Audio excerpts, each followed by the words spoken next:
ತಮಿಳುನಾಡಲ್ಲಿ ಅವ್ರದೇ ಒಂದು ಪ್ರಾದೇಶಿಕ ಪಕ್ಷಗಳು ಮಾತ್ರ ರಾಜ್ಯಕ್ಕೆ ಸೀಮಿತವಾಗಿ ಅವ್ರು ಎನ್ಕರೇಜ್ ಮಾಡುವಂತದ್ದು. ಸೊ ಈಗ ಹೇಗೆ ಯಾವಾಗ ಎಐಡಿಎಂಕೆ ತನ್ನ ಪ್ರಾಮುಖ್ಯತೆಯನ್ನು ಕಳ್ಕೊಂತು ಮತ್ತೊಂದು ಪಕ್ಷವನ್ನ ಅವ್ರು ಗುರುತಿಸ್ತಾ ಇದ್ರು, ಹುಡುಕ್ತಾ ಇದ್ರು, ಅದಕ್ಕೆ ಅವರು ಉತ್ತರವನ್ನು ಕಂಡುಕೊಂಡಿರ್ತಾರೆ. ಲೈಟರ್ ನೋಟ್ ಯಡಿಯೂರಪ್ಪ ತಪ್ಪು ತಿಳ್ಕೋಬಾರ್ದು. ಕಾಲ್ ತುಳಿತದ ಕೇಸಲ್ಲಿ ಸಿಬಿಐ ಇನ್ವಾಲ್ವ್ ಇದೆ. ಏನ್ ಡಿಸಿಷನ್ ಟಿವಿಕೆ ತಗೋತಾರೆ ಅದು ಮುಂಬರೋ ದಿವಸದಲ್ಲಿ ನೋಡೋಣ ಅಂತ ಹೇಳಿ ನಟರಾಜ್ ಗೌಡ್ರೆ, ಒಂದು ಸಂಪರ್ಕ ಆಗಿದೆ ಫೋನ್ ಮೂಲಕ ಕಾಂಗ್ರೆಸ್ ಪಕ್ಷದಿಂದ. We are ready to help you to form government ಅಂತ ಹೇಳಿ ವಿಜಯ್ ಅವ್ರಿಗೆ ಅನ್ನೋ ಮಾತು.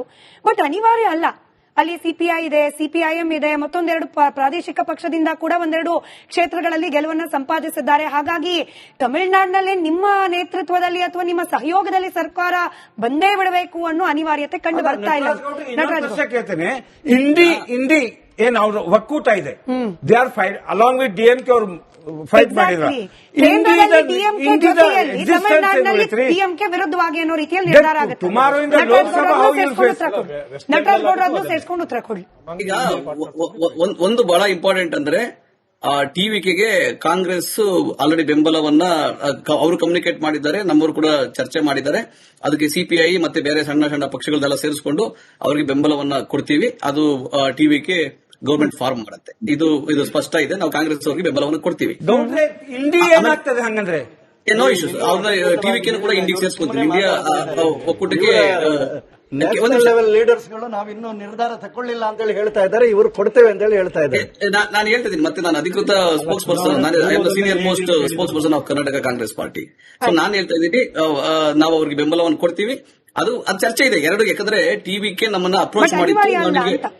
ಈಗ ಸ್ಮಿತಾ ಅವರೇ, ನನಗೆ ಟಿವಿಕೆ ಮುಂಚೆ ನಮಗೆ ಅಪ್ರೋಚ್ ಮಾಡಿತ್ತು, ಚುನಾವಣೆಗೆ ಮುಂಚೆ ನಿಮ್ಗೆ 50 ಸೀಟ್ ಕೊಡ್ತೀವಿ, ನಮ್ಮ ಜೊತೆ ಮೈತ್ರಿ ಮಾಡ್ಕೋಣ ಅಂತ ನಮ್ಮ ಸ್ಥಳೀಯ ಲೀಡರ್ಗಳು ಅದಕ್ಕೆ ಒಪ್ಪಿಗೆ ಇತ್ತು. ನಮ್ಮ ಸ್ಥಳೀಯ ಲೀಡರ್ಗಳಿಗೆ ಅದನ್ನ ರಾಷ್ಟ್ರ ಮಟ್ಟದಲ್ಲಿ ಇಲ್ಲ ಅದಕ್ಕೆ ಬೇಡ, ನಮಗೆ ಡಿಎಂಕೆ ನ್ಯಾಚುರಲ್ ಅಲಯನ್ಸ್ ಅದ್ರ ಜೊತೆಗೆ ಇರಲಿ ಅಂತ ಹೇಳಿ ನಾವು ಡಿಎಂಕೆ ಜೊತೆ ಅಲಯನ್ಸ್ ಮಾಡಿದೀವಿ. ಡಿಎಂಕೆ ಇವಾಗ ಟಿವಿಕೆಗೆ ಬೆಂಬಲ ಬೇಕಿದೆ. ಯಾಕಂದ್ರೆ ಡಿಎಂಕೆನೂ ಸರ್ಕಾರ ಮಾಡಕ್ಕಾಗ್ತಾ ಇಲ್ಲ, ಎಐಡಿಎಂಕೆ ಸರ್ಕಾರ ಮಾಡಕ್ಕಾಗ್ತಾ ಇಲ್ಲ, ಅವರು ಒಟ್ಟಾಗಿ ಹೋಗೋ ಸಾಧ್ಯ ಇಲ್ಲ. ಆದ್ರೆ ಒಂದು ಆಲ್ಟರ್ನೇಟಿವ್ ಬೇಕಿದೆ, ಒಂದು ವಿಕಲ್ಪ ಇದೆ. ಆ ವಿಕಲ್ಪ ಟಿವಿಕೆಗೆ ಬೆಂಬಲ ಬೇಕಿದೆ. ಬೆಂಬಲವನ್ನು ನಾವು ಕೊಡ್ತೀವಿ, ಆಚೆಯಿಂದ ಇದು ಸಪೋರ್ಟ್ ಕೊಡ್ತೀವಿ ಹೊರತು ಅದೇ ಸರ್ಕಾರದಲ್ಲಿ ಭಾಗ ಅಗತ್ಯ ಇಲ್ಲ.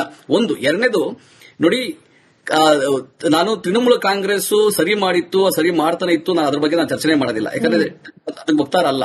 As a Congress party spokes person, Trinamool Congress ಮಾಡಿದ್ದು ಏನು ತಪ್ಪಿದೆಯೋ ಅದಕ್ಕಿಂತ ದ್ವಿಗುಣವಾದ ತಪ್ಪನ್ನ ಬಿಜೆಪಿ ಮಾಡಿದೆ. ಅಲ್ಲಿ ಇಡಿಯನ್ನು ಉಪಯೋಗಿಸಿಕೊಂಡು ಅವರ ಆಫೀಸರ್ನ ಚುನಾವಣೆ ನಡೆಸುತ್ತಿದ್ದಂತಹ ಐಪ್ಯಾಕ್ ಅಧಿಕಾರಿಯನ್ನು ತೆಗೆದುಕೊಂಡು ಜೈಲಲ್ಲಿ ಹಾಕಿ ತಮಿಳುನಾಡು ಕೇರಳಕ್ಕೆ ಬಂದಿದ್ವಿ ಸರ್. ಕೇಳಿ ಅಲ್ಲ, ಅವರಿಬ್ರು ಏನೋ ಮಾತಾಡ್ತಾ ಇದ್ರು, ಅದ್ರ ಬಗ್ಗೆ ಹೇಳ್ತಾ ಇದ್ರು. ಅಲ್ಲಿ ಕೇರಳ ಖುಷಿ ಕೊಡೋ ವಿಚಾರ, ನೀವು ಅದ್ರ ಬಗ್ಗೆ ಒಂದೇ ಒಂದು ಸೆಂಟೆನ್ಸ್. ಎಸ್ಐಆರ್ ಮಾಡಿದ್ದು ಯಾರು ತಪ್ಪು ಅಂತ ಹೇಳ್ತಾ ಇಲ್ಲ, ಆದ್ರೆ ಎಸ್ಐಆರ್ ನ ಯಾವ ಸಮಯದಲ್ಲಿ ಮಾಡ್ತೀವಿ ಮತ್ತೆ 27 ಲಕ್ಷ ಅರ್ಹ ಭಾರತೀಯ ನಾಗರಿಕರನ್ನ ಮತದಾನ ಪಟ್ಟಿಯಿಂದ ಆಚೆಗಿಟ್ಟಿದ್ದನ್ನ ಸುಪ್ರೀಂ ಕೋರ್ಟ್ ಒಪ್ಪದಲ್ಲೇ 19 ಟ್ರಿಬ್ಯುನಲ್ ನ ಮಾಡಿದೆ. ಇದು ಛೀಮಾರಿ ಎಲೆಕ್ಷನ್ ಕಮಿಷನ್ಗೆ ಮತ್ತೆ ಬಿಜೆಪಿ ಕೇಂದ್ರ ಸರ್ಕಾರಕ್ಕೆ. ಆದ್ರೂ ಕೂಡ ಕೇರಳದಲ್ಲಿ ನಾವು ಗೆದ್ದಿದ್ದೀವಿ, ನಮಗೆ ಸಂತೋಷ ಇದೆ. ಜನ ಮತಗಳನ್ನು ಜಾಸ್ತಿ ಕೊಟ್ಟಿದ್ದಾರೆ, ಸೀಟ್ಗಳನ್ನು ಜಾಸ್ತಿ ಕೊಟ್ಟಿದ್ದಾರೆ, ಅದು ನಾವು ಸ್ವಾಗತ ಮಾಡಿದ್ದೀವಿ. ಈ ವೆಸ್ಟ್ ಬೆಂಗಾಲ್ ಮತ್ತೆ ನಾವು ಅಸ್ಸಾಂ ಅಲ್ಲಿ ಇಂಡಿಪೆಂಡೆಂಟ್ ಆಗಿ ಚುನಾವಣೆಯನ್ನು ಪ್ರಯತ್ನ ಮಾಡಿದ್ದೀವಿ. ಅಲ್ಲೂ ಕೂಡ ನಮಗೆ ಶೇಕಡಾವಾರು ಮತಗಳು ಹೆಚ್ಚಿಗೆ ಆಗಿದೆ. ನಾವು ಸುಧಾಕರ್ ಸರ್, ತಮಿಳುನಾಡಿನಲ್ಲಿ ಬಿಜೆಪಿಯ ಲೆಕ್ಕಾಚಾರ ಉಲ್ಟಾ ಸೀದಾ ಆಗೋಯ್ತಾ? ಅಣ್ಣಾಮಲೈ ಅವ್ರಿಗೆ ಇದೊಂದು ಪ್ರಿಡಿಕ್ಷನ್ ಇತ್ತು, ಡಿಎಂಕೆ ಎಐಡಿಎಂಕೆ ಎರಡರ ಬಗ್ಗೆ ಕೂಡ ಬೇಸರ ಇದೆ, ನಮಗೊಂದು ಸ್ಕೋಪ್ ಇದೆ. ಆದ್ರೆ ಅಣ್ಣಾಮಲೈ ಅವರನ್ನೇ ಪಕ್ಕಕ್ಕೆ ಸರಿಸಿ ಎಐಎಡಿಎಂಕೆ ಜೊತೆಯಲ್ಲಿ ಕೈ ಜೋಡಿಸಿ ತಪ್ಪೆಜ್ಜೆ ಇಟ್ಬಿಡ್ತಾ ಬಿಜೆಪಿ ಅಂತ ಹೇಳಿ. ಗೆಲುವಾಗ್ತಿತ್ತೋ ಇಲ್ಲೋ, ಅಟ್ ಲೀಸ್ಟ್ ಪರ್ಸೆಂಟೇಜ್ ಆದ್ರೂ ಇಂಪ್ರೊವೈಸ್ ಆಗಬಹುದಾಗಿತ್ತು, ಅದು ಡೌನ್ವರ್ಡ್ಸ್ ಆಗಿದೆ. ಬಹಳ ಸ್ಪಷ್ಟವಾಗಿ ನಮ್ಮ ದೇವರಾಜ್ ಸರ್ ಹೇಳಿದ್ರು, ಚಿತ್ತಾಲಿ ಅವರು ಹೇಳಿದ್ರು, ಹಿಂದುತ್ವಕ್ಕೆ, ಹಿಂದೂ ಧರ್ಮಕ್ಕೆ ತೀರಾ ತುಚ್ಛವಾಗಿ ಅಪಮಾನ ಮಾಡಿದ ಕಾರಣಕ್ಕಾಗಿ ಸ್ವತಃ ಮುಖ್ಯಮಂತ್ರಿ ಅಭ್ಯರ್ಥಿ ನೀವು ಸೋತದ್ ನೋಡಿದಿರಿ. ಆಲ್ಟರ್ನೇಟಿವ್ ಎಐಡಿಎಂಕೆ ಈಗಿರುವ ರಾಷ್ಟ್ರೀಯ ಅಧಿಕಾರದಲ್ಲಿರುವ ಬಿಜೆಪಿ ಜೊತೆ ಒಂದು ಅಲಯನ್ಸ್ ಇದ್ದ ಕಾರಣಕ್ಕೆ ಅವರು ಏನು ಅಲಯನ್ಸ್ ಮಾಡೋಕೆ ಒಟ್ಟಿಗೆ ಮಾಡಿದ್ರು. ಆಲ್ಟರ್ನೇಟಿವ್ ಯಾರು ಇರಲಿಲ್ಲ, ವಿಜಯ್ ಬಂದ್ರು ಅಂತಾರಲ್ಲ, ನಿಮ್ಗೆ ನೆನಪಿರ್ಲಿ ಮೇಡಮ್. ಆಲ್ಟರ್ನೇಟಿವ್ ಇನ್ನೊಂದು ಇದ್ರು, ವಿಜಯ್ ಅವರು ಅವರ ಪ್ರಭಾವವನ್ನು ಬಳಸಿ, ಅಂದ್ರೆ ಸಿನಿಮಾಟಿಕ್ ಆಗಿ 50% ಅವ್ರಿಗೆ ಅವಕಾಶ ಸಿಕ್ಕಿದೆ. ಇನ್ನು 50% ಸ್ಪಷ್ಟವಾಗಿ ಅವ್ರು ಹಿಂದುತ್ವದ ಕಾರಣಕ್ಕೆ ಸಿಕ್ಕಿರೋದು. ನಿಮ್ ನೆನಪಿರ್ಲಿ, ನಾನು ಇವತ್ತು ನಿಮ್ ಸ್ಟುಡಿಯೋ ಕೂತ್ ಹೇಳ್ತಾ ಇದ್ದೀನಿ. ಇಲ್ಲ ಇಲ್ಲ, ಸೋಷಿಯಲ್ ಮೀಡಿಯಾ ಓಪನ್ ಮಾಡಿದ್ರೆ ನಿಮ್ಗೆ ಕೂತ್ ಹೇಳ್ತೀನಿ, ಸೆಕೆಂಡ್ ಆಡ್ ಮಾಡ್ಬಿಡ್ತೀನಿ. ಗೆದ್ದಿರೋದು ಹಿಂದೂ ಅಲ್ಲ ಅಂತ ಹೇಳಿ ಈಗ ಆಲ್ರೆಡಿ ಪ್ರಚಾರಗಳು ಸೋಷಿಯಲ್ ಮೀಡಿಯಾದಲ್ಲಿ ಪ್ರಾರಂಭ ಆಗ್ಬಿಟ್ಟಿದೆ. ಕಡೆ ಕ್ಷಣದಲ್ಲಿ ಟೆಂಪಲ್ ಅನ್ನು ಮಾಡಿದ್ರು ಅನ್ನೋ ಕಾರಣಕ್ಕೆ ಈಸ್ ನಾಟ್ ಅ ಹಿಂದೂ ಅನ್ನೋ ಸೋಷಿಯಲ್ ಮೀಡಿಯಾ ವಿಜಯ್ ಅವರು ನಟರಾಜ್ ಅವರೇ, ನಾನು ನಿಮ್ ರೀತಿ ಮಾಹಿತಿ ಇಲ್ಲದೆ ಮಾತಾಡಲ್ಲ. ಅವರು ಕ್ರಿಶ್ಚಿಯನ್ ಅಂತ ನಂಗೆ ಗೊತ್ತಿದೆ, ನನ್ನ ಹತ್ರ ಡಾಟಾ ಇದೆ. ತಮಿಳುನಾಡಲ್ಲಿ ಕ್ರಿಶ್ಚಿಯನ್ ಪರ್ಸೆಂಟೇಜ್ ಎಷ್ಟಿದೆ? 87.58 ಹಿಂದೂಗಳು 8.5 ಕೋಟಿನಲ್ಲಿ ಮೇಡಮ್, 8.5 ಕೋಟಿಯಲ್ಲಿ ಮೆಜಾರಿಟಿ ಹಿಂದೂಗಳಿದ್ದಾರೆ. 50% ಹಿಂದುತ್ವದ ಕಾರಣಕ್ಕೆ ಗೆದ್ದಿದ್ದಾರೆ. ಇವರೇನಾದ್ರೂ ಆಂಟಿ ಹಿಂದೂ ಏನು ಸ್ಟಾಲಿನ್ ಮಗ ನಡ್ಕೊಂಡು ಆ ರೀತಿ ನಡ್ಕೊಂಡ್ರೆ ಒಂದೇ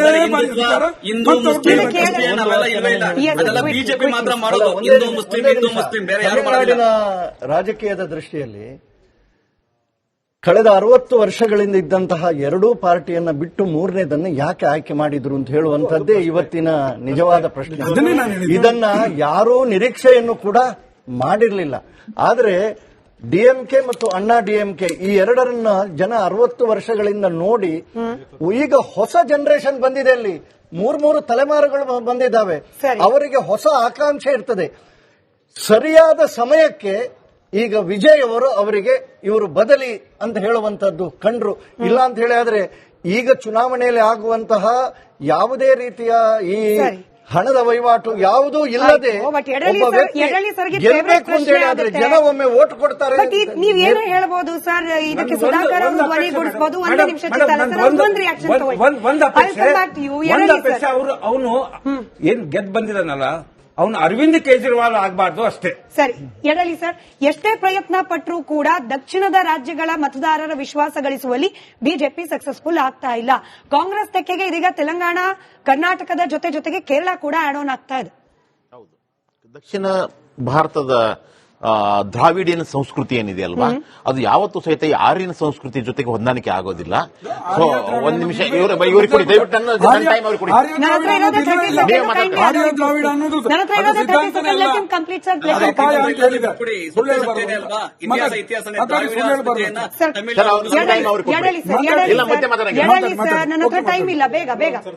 ಅದೇ ಮಧ್ಯ ಮಾತಾಡಂಗಿಲ್ಲ, ನಾನು ಇಲ್ಲ ನನ್ನ ಟೈಮ್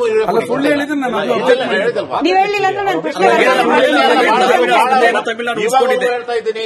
ದಕ್ಷಿಣ ಭಾರತದಲ್ಲಿ ಬಿಜೆಪಿ ಪಕ್ಷಕ್ಕೆ ಎಂಟ್ರಿ ಇಲ್ಲ. ಯಾಕಂದ್ರೆ ದ್ರಾವಿಡಿಯನ್ ಪಕ್ಷ ಆಗಿದೆ. ಅದು ಉತ್ತರ ಭಾರತದಲ್ಲಿ ಬೇಕಾದಷ್ಟು ಆಟ ಆಡಬಹುದು. ಇಲ್ಲಿ ಮಾತ್ರ ಇವತ್ತಿನವರೆಗೂ ಸಹಿತ, ಕರ್ನಾಟಕದಲ್ಲಿಯೂ ಸಹಿತ ಬಹುಮತವನ್ನ ಇವತ್ತಿನವರೆಗೂ ಬಹುಮತ ಸರ್ಕಾರ ಮಾಡಿಲ್ಲ.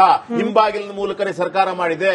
ಇವಾಗಲೂ ಆಪರೇಷನ್ ಕಮಲದ ಮೂಲಕನೇ ಸರ್ಕಾರ ಮಾಡಿದೆ. ಸಮಯ ತೆಗೆದುಕೊಂಡಿದ್ರಿಂದ ನನಗೆ ಚರ್ಚೆಗೆ ಸಮಯ ಕಮ್ಮಿ ಇತ್ತು. ಹರಿ ಸರ್, ರಿಯಲಿ ಸಾರಿ, ಒಂದೇ ಪ್ರತಿಕ್ರಿಯೆ ನಿಮ್ಮಿಂದ ಪಡ್ಕೊಳ್ಳಿಕ್ ಸಾಧ್ಯ ಆಗಿಲ್ಲ. ಹಾಗೇನೆ ನಾವು ನಮ್ಮ ರಾಜ್ಯದ ಬೈ ಎಲೆಕ್ಷನ್ ಬಗ್ಗೆ ಕೂಡ ಚರ್ಚೆ ಮಾಡಬೇಕಾಗಿತ್ತು. ಪ್ರಾಯಶಃ ಅದರ ಪರಿಣಾಮಗಳು ನಾಳೆ ಹೆಚ್ಚಿಗೆ ಕಾಣ್ಲಿಕ್ಕೆ ಪ್ರಾರಂಭವಾಗುತ್ತೆ. ನಾಳೆ ಸಾಧ್ಯವಾದ್ರೆ ಅದೇ ವಿಚಾರವನ್ನ ಇಲಾಬ್ರೇಟ್ ಆಗಿ ಚರ್ಚೆ ಮಾಡೋಣ, ಇಲ್ಲ ಸುದ್ದಿಯ ಭಾಗವಾಗಿ ಕೂಡ ನೋಡ್ತಾ ಹೋಗೋಣ. ಧನ್ಯವಾದ ಎಲ್ರಿಗೂ ಚರ್ಚೆಯಲ್ಲಿ ಭಾಗಿಯಾಗಿದ್ದಕ್ಕೆ. ನೋಡ್ತಾ ಇರಿ ರಿಪಬ್ಲಿಕ್ ಕನ್ನಡ, ಇದು ನಿಮ್ಮ ಧ್ವನಿ.